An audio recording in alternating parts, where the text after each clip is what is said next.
और अब खबरें तफसील से। महाराष्ट्र में कोरोना और इसके नए वेरिएंट ओमिक्रॉन के बढ़ते मामलों के पेश नजर हुकूमत ने नई गाइडलाइन जारी की है। जश्न साले नौ की तकरीबात और समाजी, सकाफती, मजहबी और सियासी इज्तिमाआत के हवाले से नई गाइडलाइन जारी की गई हैं। नई गाइडलाइन के मुताबिक बंद या खुली जगहों पर शादी की तकरीबात में 50 अफराद को शिरकत की इजाजत होगी, जबकि आखिरी रसूमात में 20 अफराद शामिल हो सकेंगे। मुंबई में समंदर के साहिल और खुली जगहों, अवामी पार्कों पर 15 जनवरी तक दफा 144 नाफिज कर दी गई है। शाम 5 बजे से सुबह 5 बजे तक 144 का निफाज रहेगा। इम्तनाई अहकामात इंसानी जान को दरपेश खतरात को टालने, सेहत आमा के तहफ़्फ़ुज़ और वायरस के फैलाव को कम करने के लिए जारी किए गए हैं। इन जवाबित की खिलाफ वर्जी करने वालों से सख्ती से निपटा जाएगा। इस हवाले से जगह जगह पुलिस चौकस है। कोरोना गाइडलाइन पर अमल न करने वालों पर नजर रख रही है। ख्याल रहे कि महाराष्ट्र में कोरोना के मामलों में तेजी आई है। एक दिन में 5000 से ज्यादा नए मामले सामने आए हैं। रियासत में ओमिक्रॉन की मजमूई तादाद 450 हो गई है।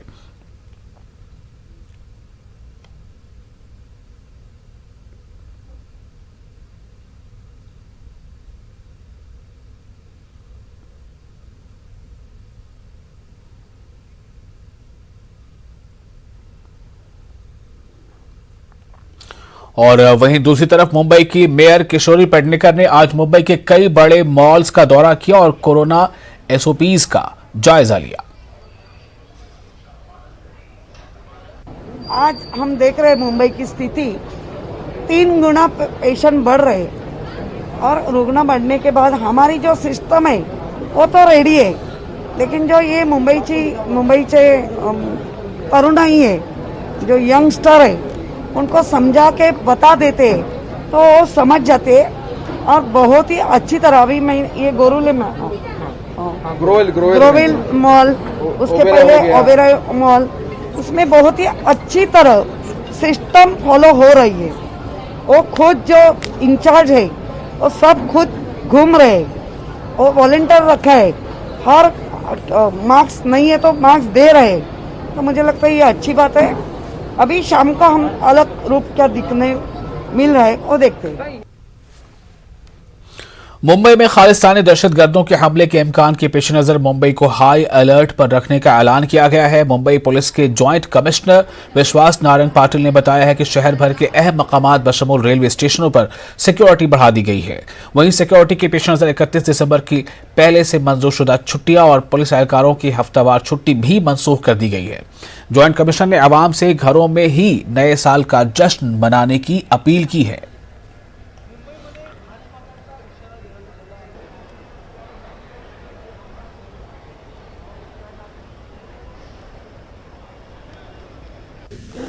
देखिए 31 की पूरी तैयारी पुलिस प्रशासन ने की है। इसमें खास करके जो भीड़ का नियंत्रण हो पब्लिक प्लेसेस में, ट्रैफिक मॉनिटरिंग बहुत इम्पोर्टेंट रहता है और खास करके एंटी सबॉर्टेज मेजर्स, जो घातपात से मुकाबला करने के लिए जो मेजर्स लिए जाते हैं, उसका डिटेल में नियोजन किया गया है। इसमें खास करके कोविड की गाइडलाइंस, नए गाइडलाइन जो आई है उसका इम्प्लीमेंटेशन करने के लिए मुंबई महानगर पालिका के साथ पुलिस की पथक भी तैनात रहेंगे। खास करके अवेयरनेस एंड एजुकेशन पे पुलिस ने भर दिया है और एक अच्छा कम्युनिकेशन लोगों के साथ है मीडिया के थ्रू। उसकी वजह से लोगों को मैसेज है कि अभी हमें सोशल डिस्टेंसिंग का पालन करना है, भीड़ नहीं करनी है, घर में ही सेलिब्रेशन को ही मनाई है। क्योंकि होटल, जो भी पब्लिक प्लेसेस है या जो भी रूफटॉप्स है, बोट्स है, इस पे जो सेलिब्रेशन है उसको पूरी तरह से पाबंदी है। इसका अलविदा 2021। मुंबई में रवा साल 2021 का आखिरी सूरज अपनी किरणें समेटे गुरूब हो गया। साल 2021 खट्टी मीठी यादों को पीछे छोड़कर चला गया। इस मौके पर मुंबई के मशहूर मैरिन ड्राइव पर लोगों ने आखिरी सूरज के गुरूब होने के मनाजिर का लुत्फ उठाया। यहां पर मौजूद बच्चों, खवातीन और बुजुर्गों ने गुरूब होते सूरज के साथ तस्वीरें निकाली।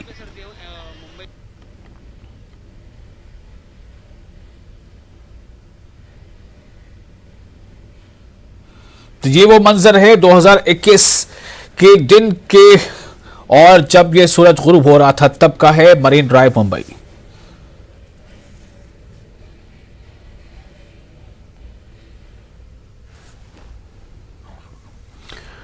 पीयूष जैन के बाद अब एमएलसी पुष्पराज जैन महकमा इनकम टैक्स के रडार पर हैं। महकमा इनकम टैक्स ने उत्तर प्रदेश और मुंबई में पुष्पराज जैन के ठिकानों पर छापे मारे हैं।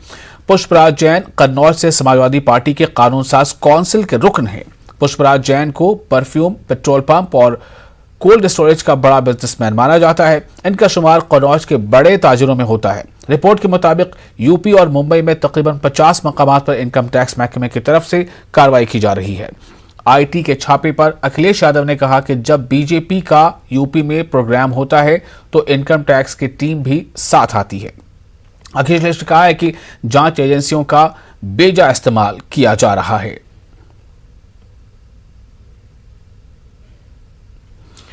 छत्तीसगढ़ के रायपुर में मुनक्किदा धर्म संसद में महात्मा गांधी के लिए नाजेबा अल्फाज इस्तेमाल करने वाले कालीचरण की कबल अज गिरफ्तारी जमानत की अर्जी अकोला की अदालत ने खारिज कर दी है, जिसके बाद कालीचरण महाराज की मुश्किलों में इजाफा देखने को मिल रहा है।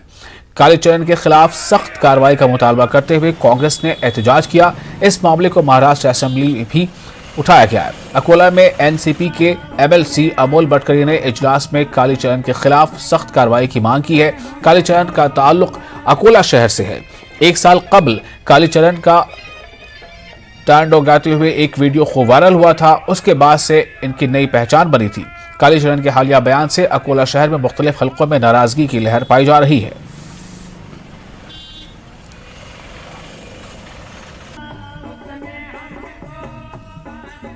तुकडोजी महाराजांनी सुद्धा धर्मात नाही हिंदू मुसलमान, धर्मात नाही बौद्ध जैन, धर्मात नाही फारसी ख्रिश्चन पाहता मुली लोक धर्माची व्याख्या भुलले, धर्मे हिंदू मुसलमान झाले। तर अशा पद्धतीचं बेताल वक्तव्य आणि देशाची मान शर्मेनं खाली जाईल असं धर्माचा बुरखा पांघरून ज्या महाराजांनी कालीचरण नावाच्या बुवानी केले त्याचा त्याग म्हणजे त्या धर्मसंसद मध्ये रामसुंदरदास महाराजांनी सुद्धा सभात्याग केला। अशा विकृतींवर वेळीच आवर घातला गेला पाहिजे। घरेलू तनाज़ात से बेजार एक खातून ने अपने 4 बच्चों समेत कुएं में छलांग लगाकर खुदकुशी कर ली।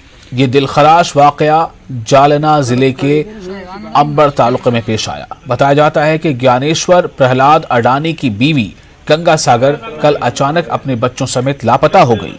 गांव के लोगों ने उन्हें तलाश किया लेकिन उनका कोई सुराग नहीं मिला। सुबह खेत के कुएं में मकामी लोगों को 5 अफराद की लाशें तैरती नजर आई। पुलिस ने जाए वक़्फ़ पर पहुंचकर पंचनामा किया और लाशों को पोस्टमार्टम के लिए रवाना कर दिया। इब्तदाई तफ्तीश के मुताबिक महलूक गंगा सागर शौहर की अजियतों से तंग आ गई थी, इसलिए इसने अपनी 3 बेटियों और सबसे छोटे बेटे को लेकर कुएं में कूदकर जान दे दी। इस मामले में पुलिस ने मुलजिम ज्ञानेश्वर अडानी को गिरफ्तार कर लिया है। मजीद जांच जारी है। गोंदी पोलीस स्टेशन हद्दीमध्ये घुंगर्डे हदगाव या गावामधून एक महिला काल गायब झाल्याची रिपोर्टिंग होतं। आज तिचा मृतदेह विहिरीत सापडला। तिचा मृतदेह तिच्या 4 मुलांसोबत सापडलेला आहे। 3 मुली त्यातले मोठ्या आणि सर्वात छोटा मुलगा आहे। तिचा नवरा तिला त्रास देत असे अशी रिपोर्टिंग माहिती आहे। यावर अधिक तपास करत आहोत। गंगा सागर ज्ञानेश्वर अडानी असं त्या महिलेचं नाव आहे। तर यावर अधिक कारवाई औरंगाबाद में जाली नोटों का रैकेट पकड़ा गया है। पुलिस ने एक घर पर छापा मारकर 5 अफराद को गिरफ्तार किया है। मुलजिमीन के कब्जे से 3 लाख रुपए से ज्यादा की नकद रकम, कार के अलावा नकली नोट बनाने वाली मशीन जब्त की गई है। पुलिस का कहना है कि इस कार्रवाई में एक शख्स जिसका नाम सुरा से बताया जा रहा है वो आदि मुलजिम भी पुलिस के हत्थे चढ़ा है। उसी के सरपरस्ती में नकली नोटों को बाजार में फैलाया जाता था। त्याच्यामध्ये 5 आरोपींना ताब्यात घेतलेला आहे। याच्यामध्ये एकूण मुद्देमाल जो आहे तो 3,10,000 आणि 390 रुपयाचा मुद्देमाल आपण जप्त केलेला आहे आणि ते त्याच्यामध्ये बनावट नोटा तयार करण्यासाठीचे जे प्रिंटर आहेत, मोबाईल आहेत, जी साहित्य वापरली गेलेली ते आणि ते बनावट नोटाचं वाहतूक करण्यासाठी जी महिंद्रा दुकान कार आहे बरोबर कार आहे ती कार आपण मुद्देमालामध्ये जप्त केलेली आहे। कोरोना और लॉकडाउन का मनफी असर मईशत के अलावा तालीमी सरगर्मियों पर भी हुआ है। 2 साल तक घर बैठने से तलबा की तहरीरी स्पीड और जहनी एक्टिविटी न होने की वजह से याददाश्त पर असर पड़ा है। इसलिए मुंब्रा की समाजी तंजीम संघर्ष संगठना ने SSC के तलबा के लिए एक तहरीरी इम्तिहान का मुकाबला मुनक्किद किया, जिसमें शहर भर से 850 तलबा ने शिरकत की। ऑलमोस्ट 2 सालों से बच्चों को लिखने की आदत नहीं है, एग्ज़ाम्स की आदत नहीं है।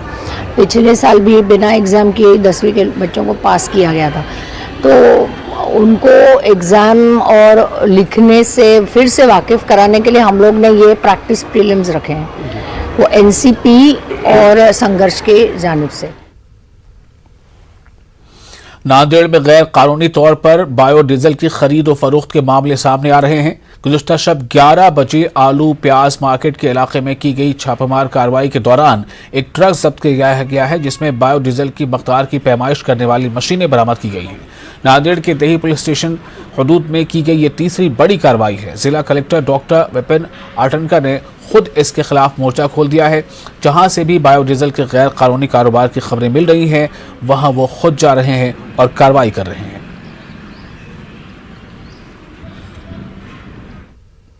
फिलहाल एक छोटा सा ब्रेक के बाद खबरें कर्नाटक से।